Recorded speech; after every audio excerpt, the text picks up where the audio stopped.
자, 오늘의 시사평론가 리엘 파트너스의 이승기 변호사 오랜만에 스튜디오에 나와주셨습니다. 반갑습니다. 예, 안녕하세요. 예, 어떻게 지금 여기 앞에 아크릴판 설치했는데 어떻습니까?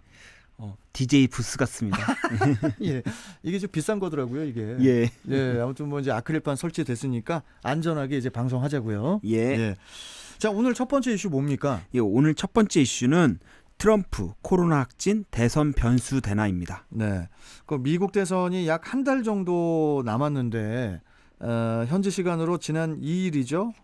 트럼프 대통령의 코로나19 확진 소식이 전해지면서 거의 뭐 선거판에 초대형 변수가 발생을 했어요. 예, 다행히 트럼프 대통령의 증상이 이제 미열과 기침 정도로 이제 경미한 것으로 알려졌습니다. 네. 현재 월터 리드 군 병원에 입원해서 집중 치료를 받고 있다고 하는데 뭐 조기에 회복될 가능성이 제기되고 있습니다. 네. 특히 지금 이제 속보가 막 나왔는데요. 트럼프 대통령이 이제 병원에서 이렇게 트위터에 여러분들을 깜짝 방문하겠다라는 글을 올리고 이제 군병원 앞을 자동차를 타고 이제는 한 바퀴 돌고 있다고 합니다.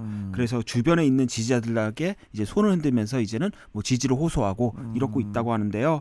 하지만 뭐 이와 별도로 이번 트럼프 대통령의 코로나19 확진 유권자 표심에 어떤 영향을 줄지에 대해서는 이제는 의견이 엇갈리고 있는데요. 네. 트럼프 대통령의 병세와 바이든 후보 측의 반응에 따라 이제는 코로나19 확산에 대한 트럼프 책임론이 이제 과속화될 수도 있고 네. 또 다른 한편으로는 대통령으로서 코로나19 최전선에서 대응하다 이제 간염이 된 거 아니냐라고 해서 그에 대한 이제 동정론이 있을 수도 있다는 것입니다.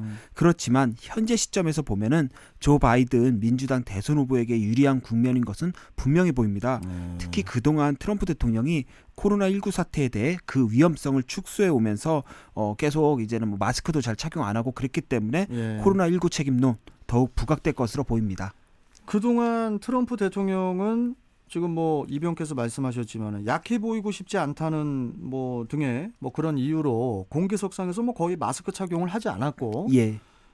심지어는 뭐 바이든 후보의 마스크 착용을 놀리기도 했었어요. 예, 트럼프 대통령이 이제 그동안 이제 스트롱맨이라고 이제 본인을 자처하면서 이제 조 바이든 민주당 대선 후보를 슬리피 조, 그러니까 생기 없는 조라고 불러왔습니다. 특히 트럼프 대통령은 그동안 이제 보건계의 우려 그리고 방역 지침을 무시한 채 대규모 실내 집회를 열기도 했고요. 지난달 29일 TV 토론에서는 바이든을 볼 때마다 마스크를 쓰고 있다. 내가 본 것 중에 가장 큰 마스크다.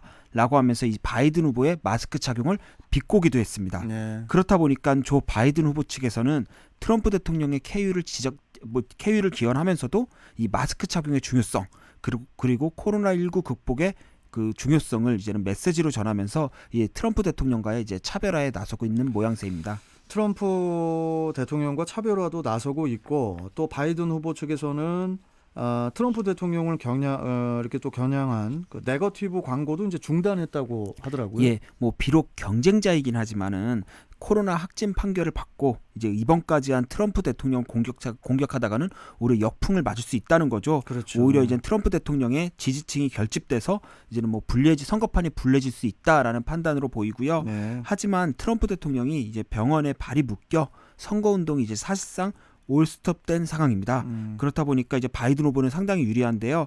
당장 이제 경합주인 미시간주 행사를 그대로 진행하면서 적극적인 선거운동에 나서고 있는 상황입니다. 네. 결국 선거는 최대한 여론에 자신을 많이 노출시키는 게 중요한데 바이든 후보에게는 이제 지지율 격차를 크게 벌릴 수 있는 기회가 된 것입니다. 지금 뭐 바이든 후보가 그 전국 여론조사에서 꾸준히 그 트럼프 대통령을 앞서고 있는 상황인데요. 예. 최근 그 여론조사에서는 10% 이상 그 지지율 격차가 벌어진 것으로 이제 나왔습니다. 예. 로이터 통신이 이제 여론조사 기관 입소스와 함께 지난 2일부터 3일 전국 단위의 설문을 진행했는데요. 바이든 후보가 51% 그리고 트럼프 대통령이 41%를 기록해서 바이든 후보가 10%포인트 차이로 앞섰습니다. 하지만 이 바이든 후보가 꼭 안심할 수 있는 상황은 아닌데요. 미국 대선의 특징이 있습니다. 각 주별로 득표율이 높은 한 표라도 많이 받는 후보자가 선거인단의 표를 모두 가져가는 독특하더라고요. 승자승 독식 방식입니다. 이는 이제는 주가 미국은 50개 주인데 50개 주가 하나의 국가이기 때문에 국가의 의사는 분열될 수 없다. 그러므로 한 표라도 많이 가지면 우리 주의 의사를 우리 주의 표를 다 가져가라 이런 특징이 있는 겁니다. 결국 전국 여론조사에서 앞서는 것은 큰 의미가 없는데요. 당장 지난 2016년 대선을 보면 힐러리 클린턴 전 국무장관이 대선 전 여론조사에서도 계속 이겨왔고요. 그러니까요. 또 대선 득표수에서도 300만 표나 많이 받았습니다. 그런데 트럼프 대통령이 이 경합주에서 이제 승리를 하면서 해당 선거인단을 싹쓸이하는 바람에 패배를 했습니다. 민주당이. 예. 그리고 현재 보면은 이제 경합주로는 이제 플로리다와 미시간, 이제 펜실베니아, 뭐 애리조나주 해갖고 포함해서 6개 주가 이제 대표적인데요. 바이든 후보는 이제 남은 선거운동 기간 동안 이 경합주들에서 이제 대면 선거운동을 대폭 늘리면서 선거운동에 치중할 것으로 보입니다. 또한 이제 트럼프 대통령 역시 이제 가족과 이제는 마이크 펜스 부통령을 중심으로 해서 선거운동에 나설 것으로 보이지만 본인이 직접 경합주를 방문해서 선거운동을 하는 것에 비하면 파괴력은 좀 떨어질 것으로 보입니다. 근데 뭐 여하튼 그 현직 대통령의 코로나19 확진이라는 그 초대형 이슈가 그 미국 대선판을 집어삼킨 그런 모양새긴 합니다. 예, 향후 후보들 간 이제 정책 대결보다는 이제 트럼프 대통령의 코로나19 치료 경과가 더 큰 대선 뉴스가 될 수도 있는 상황입니다. 특히 트럼프 대통령이 코로나19를 조기에 이제 극복해서 만약에 선거판에 복귀를 하게 된다면 이제 스트롱맨의 이미지가 더욱 부각되면서 아마 선거판이 또 어떻게 될지 또 이제 또 모르겠네요. 그렇다 보니까 이제 코로나19가 일상생활은 물론 이제 정치판조차 선거판조차 바꾸고 있는 상황입니다. 솔직히 그 아까 이병께서 2016년도 미국 대선 말씀하셨잖아요. 예. 그때도 모든 전문가들이 트럼프는 진다. 예, 맞습니다. 이렇게 얘기를 예. 예상을 했었는데 뒤집었잖아요. 예, 이번 미국 대선도 어떻게 될지 모르겠습니다. 예, 뭐 미국의 이제 선거제도가 워낙 독특하다 보니까 일어나는 이제 특징인 것 같습니다. 자, 다음 이슈 전해주시죠. 예, 다음 이슈는 장관 남편의 출국, 엑스맨 논란입니다. 자, 우리 정부가 코로나19 확산을 이유로 국민들에게 해외 여행을 자제해달라고 이제 권고한 상황인데 최근 강경화 외교부 장관의 남편이 미국으로 요트 구매와 여행을 위해서 떠났다고요? 예, 일단 청와대는 좀 당혹스러운 입장입니다. 코로나19 관련 주무부처 장관의 남편이 정부의 여행 자제 권고를 위배했다라는 점에서 국민의 비판을 좀 의식하고 있는 상황이고요. 예. 또한 여당 내에서도 강 장관에게 대국민 사과까지 요구하는 등 격앙된 목소리가 터져나오고 있습니다. 당장 이낙연 대표와 이제 김태년 원내대표 모두 국민의 눈으로 볼 때 부적절한 처신이다 라면서 유감을 표명했습니다. 뭐 정부와 여당에서는 이제 추석 연휴 기간 동안 예. 그 고향 방문 자제를 호소를 하고 또 온라인 성묘 서비스를 이용할 것을 권장을 했는데 이번 사건으로 좀 그 정부하고 여당이 좀 입장이 난처하게 된 것 같아요. 예, 맞습니다. 그 일단 내로남불이라는 비판은 피할 수 없고요. 예. 특히 해외여행 사유가 이제 요트 구매라는 것도 국민 눈높이에 맞지 않습니다. 이 코로나19로 소상공인과 자영업자들이 이제 최악의 위기를 겪고 있는데 예. 이 사치제인 요트를 구매하러 미국으로 출국했다.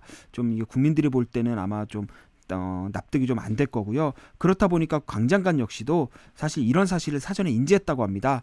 다만 인지했다고 하면서 이제 국민들께 이제는 해외여행, 외부 활동을 자제하는 가운데 이런 일이 있어 송구스럽다라는 입장을 밝혔습니다. 다만 남편에게 귀국을 요청할 계획이 있냐라는 질문에 대해서는 뭐 강 장관도 남편이 워낙 오래 계획하고 미루다가 간 것이라 귀국하라고 이야기하기 어려운 상황이다라고 답변을 했는데요. 사실상 강 장관이 한국에서 나오는 비판 여론을 홀로 수습해야 되는 상황에 처한 것입니다.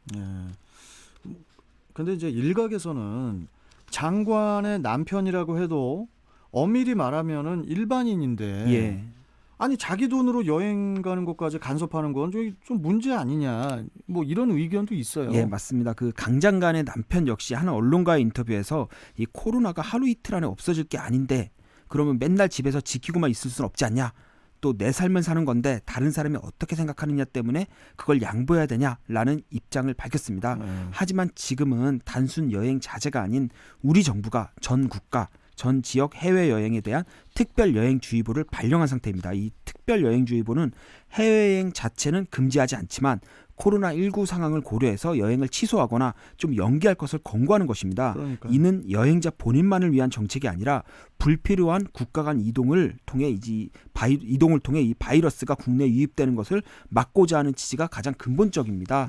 그런데 이런 상황에서 이제 코로나19 사태의 주무부처 장관이자 현 정부의 핵심 인사인 강 장관 남편의 미국 여행은 일반 국민들에게 정부의 영이 서지 않게 만든다는 점에서 이제 부적절한 처신이라는 비판도 있습니다. 과연 부적절한 처신인지 개인의 선택인지는 국민들이 판단할 것으로 보입니다. 이승기 변호사, 예, 혹시 그 요트 타보셨어요? 타본 적은 있습니다. 아 그래요? 근데 소유하진 않고 있습니다. 아, 그럼 제가 왜 여쭤보냐면 요트는 이렇게 비대면 구매는 쉽지가 않나 봐요. 예, 뭐 본인이 직접 그 요트를 네. 사서 그걸 가지고 또 미국에서 여행을 할 계획이었다고 합니다. 아, 예, 네. 그런 목적이라고 합니다. 알겠습니다. 자, 오늘 말씀 여기까지 듣도록 하죠. 고맙습니다. 예, 감사합니다. 네. 자, 지금까지 시사평론가 리엘 파트너스의 이승기 변호사와 함께 했고요.